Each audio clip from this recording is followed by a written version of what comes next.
The next season of Demon Slayer is nearly here, and it's titled the Hashira Training Arc, so I thought it would be fun to guess the ranking of the 9 Hashira, from the weakest to the strongest. And I'm basing this on very little evidence. I'm just going to make some assumptions based on what we've seen so far. I imagine we'll get more information about the other Hashira in the new season, which will give us a better understanding of their rankings. But until then, this is my list. So getting right into it, at number 9 I have Shinobu Kojo, the butterfly Hashira. I love Shinobu, and I love her ingenuity. I think she's a great character. Her movements during a fight are really amazing, and she's very graceful. She really is the butterfly Hashira. It's incredibly clever of her to come up with poison as a way of killing demons, and she can really catch them off guard with that tactic. She would have been really effective against Upper 4, who kept spawning more of himself, but the design of her blade worries me.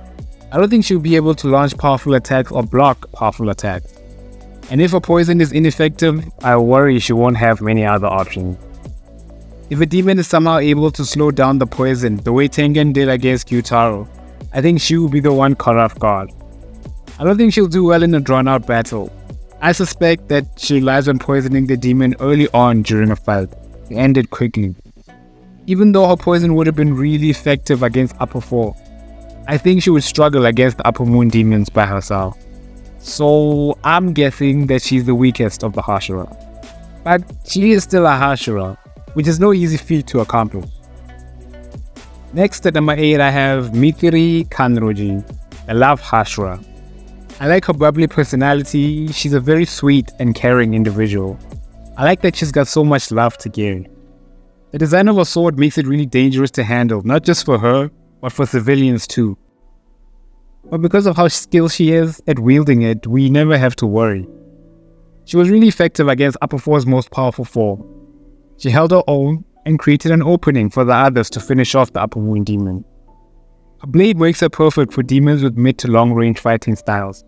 Those kinds of demons are difficult to deal with when you have an ordinary blade. She's clearly very formidable in battle, and I don't think she was pushed to her limits against Upper 4, so there's still more to her.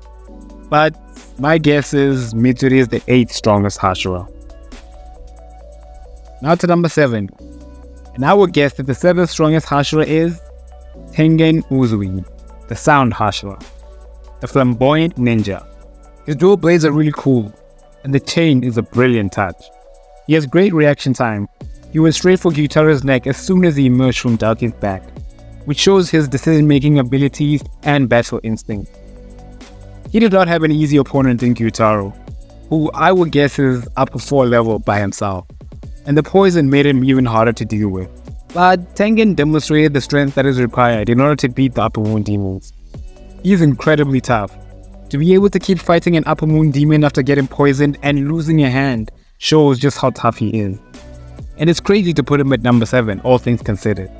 But I feel like this is a good estimate for his strength level compared to the other Hashira. Next up, in the 6th spot I have the Snake Hashira, Obanai Iguro. We don't know much about Snake Boy at this point. We know he hates demons and that he likes Mitsuri. But who doesn't like Mitsuri? She's wonderful. And I'm not trying to disrespect him by putting him at number 6. I believe he's a very strong demon slayer. He's a Hashira after all. My read on him is he's too stubborn to allow himself to lose very easily. I feel like he takes pride in killing demons, and he maybe even enjoys it. So I know he'll be formidable in a fight against the strongest demons. And his reaction to Uzui and the gang's victory against Gyutaro makes me believe that he would have been able to win as well. Which is a weird conclusion to make, I know, but I'm just taking him on his word, without any evidence. His arrogance makes me believe he's ahead of Uzui in terms of strength. But it's difficult for me to put him ahead of the remaining Hashira. So my guess is Iguro is the 6th strongest. The next Hashira is my favorite Hashira, and 3rd favorite character overall in Demon Slayer, and I put him at number 5. The Flame Hashira himself, Rengoku Kyojiro. I'll be honest, I did not like him very much when we first met him. He was very adamant about killing Nezuko, and it felt like he was not willing to listen to any counter-argument. But during the Mugen Train arc, he grew on me, a lot quicker than I expected. So much so that by the end of the arc, I was heartbroken by his death. He's very earnest and straightforward. He He reminds me a lot of Tanjiro and Lemillion from My Hero Academia. There's no deception about him. He dedicates himself completely to whatever he does. His character design is one of the best in the entire show, and I think one of the best in all of anime. Rengoku's strength was put on full display against Upper Moon Demon number 3, Akaza. He was able to push Akaza to near death, but came up just short. But he did protect everyone that would have been in danger. I would consider the fight to be a draw, but because Rengoku is human and Akaza is a demon, Rengoku dies and Akaza escapes. Rengoku, like Tengen, demonstrated the strength that will be required to defeat the Upper Moon Demon. And because I'm guessing that he's the 5th strongest Hashira, I'm sort of making the assumption that the Hashira ranked above him would have the best chance against the remaining Upper Moon Demons. So, such a harder blade. Rengoku Kyojuro is incredibly strong, but I'm guessing that the 4 Hashira that remain are stronger. In every iteration of the Hashira, there has always been a Flame Hashira and a Water Hashira. And the 4th spot is the Water Hashira, who happens to be my favorite. And he's also the first one we met in the story. Tomioka Giyu, the man of few words. I just have the suspicion that he's really strong, even with very little evidence. He has the vibe of a strong character. And he's my favorite, so I want to believe that he's one of the strongest. He's mastered all 10 forms of the water breathing technique, and he even added one of his own, based on what we know so far. I think that demonstrates his skill, to understand the breathing style so thoroughly that he can add on to it. I suspect that he's a beast in battle. That's probably when his emotions come out, when he's facing a strong demon, so I can't wait to see him go all out when the time comes. Until then, this is where I believe he sits compared to the rest, the 4th strongest of the Hashira. Now entering my top 3, and my guess is the 3rd spot belongs to the youngest among them, Togito Muichiro, the Mist Hashira, or Muichiro the Forgetful. He's a prodigy who became a Hashira in 2 months. He's focused on nothing else but the blade. And apparently he pushes himself so hard that he starts coughing up blood. So he's clearly very dedicated to getting stronger. In his fight against Upper 5, he was barely pushed to his limit. The fight was more annoying for him than anything else, which is terrifying to think about.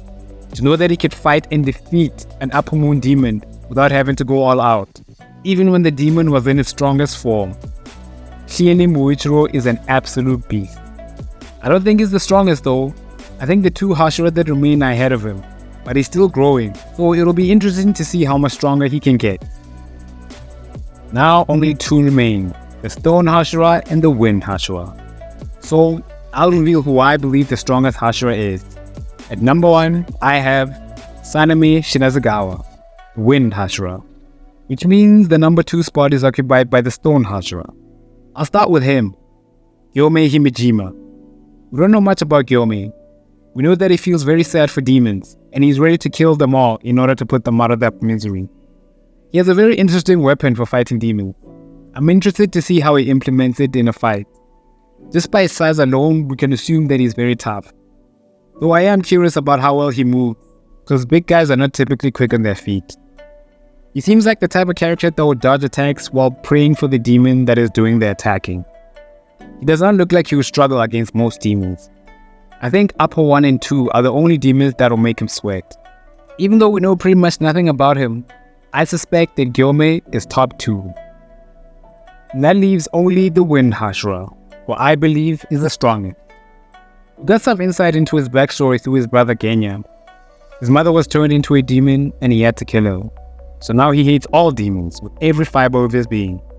He takes pleasure in seeing demons suffer, and he seemingly has a high pain threshold. Honestly, I suspect he's an absolute psychopath. He could probably kill a demon with his teeth if he couldn't use his blade. I think that he trains himself to near death in order to be strong enough to kill demons. I would guess he's focused on nothing else. I just can't see him not being the strongest Hashira.